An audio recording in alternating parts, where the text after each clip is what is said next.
Welcome. Good morning.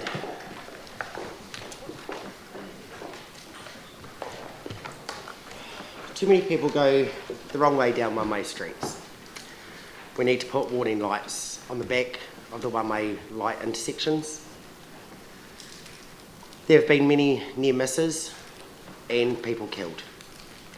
Unfortunately, I know the two people that were in the major accident on Salisbury and Durham Street 3 weeks ago.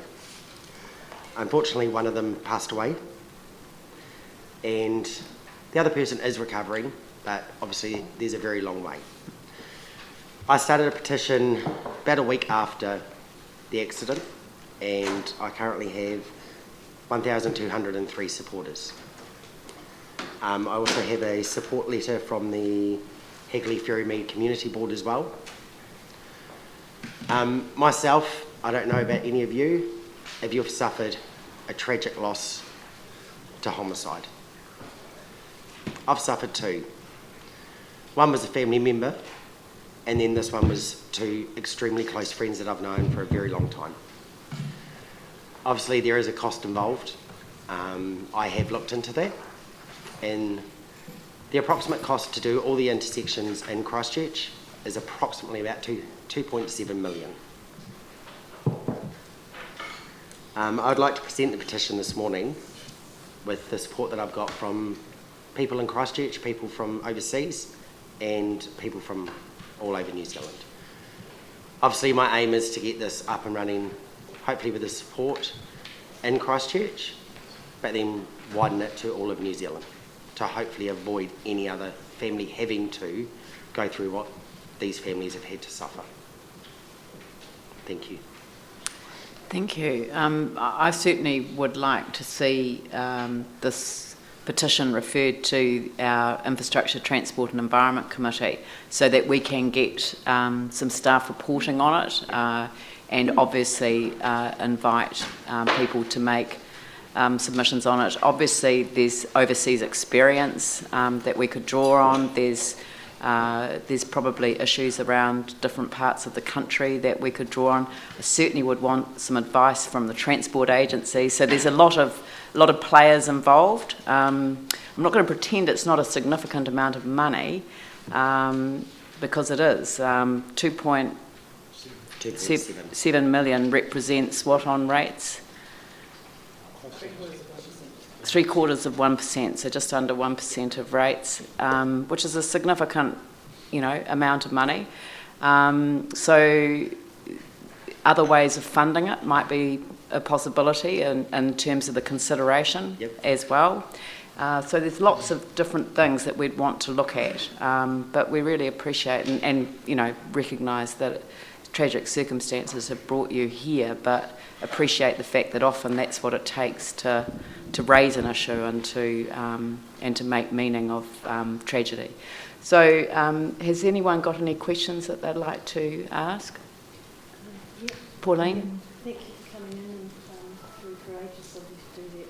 When you looked at costings, I know they're probably broad, were there any solar options in there, which I'm thinking might be a cheaper way? That is the solar option. It is the solar option. So the initial price is 10,000 per light, and then so I've added the 5,000 obviously for installation to account for that as well. Right. And that is through, I think they're called RTL, who currently does a lot of the signage and that we're currently using through the rebuild in Christchurch. Okay, that's really interesting, because what we could, you don't have to do the whole lot at once. You could start a priority list perhaps and work our way through them perhaps like that, where there's obviously some more dangerous and riskier intersections than others. Definitely. Yeah, thank you.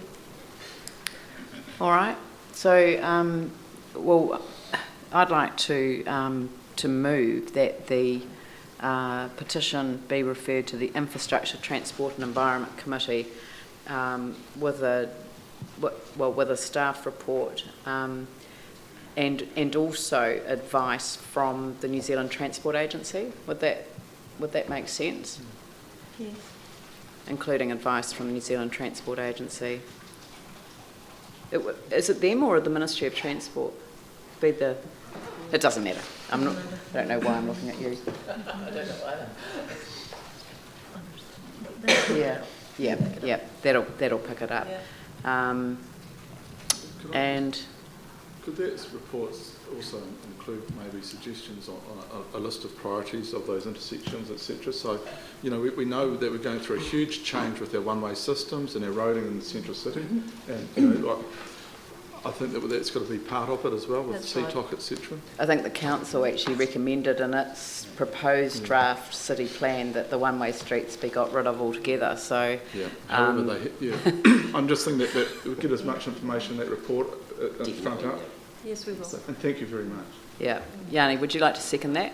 Yeah, I mean, I'm happy to second that. I just wanted to just raise whether we should actually include Sarah or CCDU, given the accessible transport plan. And obviously, if you think about the existing funding that we have, and I mean, just to speak very briefly to this, you know, we do have existing budgets that are in the plan for wayfinding in the central city or for traffic intersection improvements. So I think we shouldn't just think it's an increase in rates. Actually, there's existing budgets that could be looked at as we go through the improvement process. So I just want to make that point. But I support us getting a report back on what the different options are, and I commend John and all the people that have put their name to the petition that's got this process started. But there will be other things that we may be able to do to make these one-way streets safer that we should also be open to. Which is why I raised the question about additional funding options. So from the New Zealand Transport Agency and CCDU/Sarah.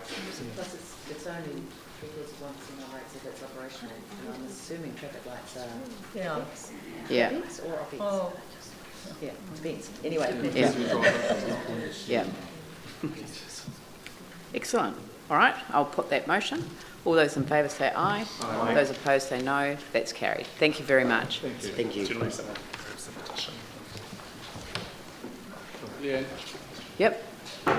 not exactly a petition, but I've just been asked if I would present a letter of thanks from Neighbourhood Support for financial support, and just outlining the fact that in the last 12 months the number of neighbourhood support groups has increased by 400 and steadily increasing, and Junior Neighbourhood Support Program has recognised 215 children during the 2014 school year who cared for their school and or wider community. So a letter of thanks for continued support. Excellent. I'll accept that as a petition. That's fine. It's got 2 signatures on it. Yeah, that's right. That's right. Thank you very much. Right. So now we move on to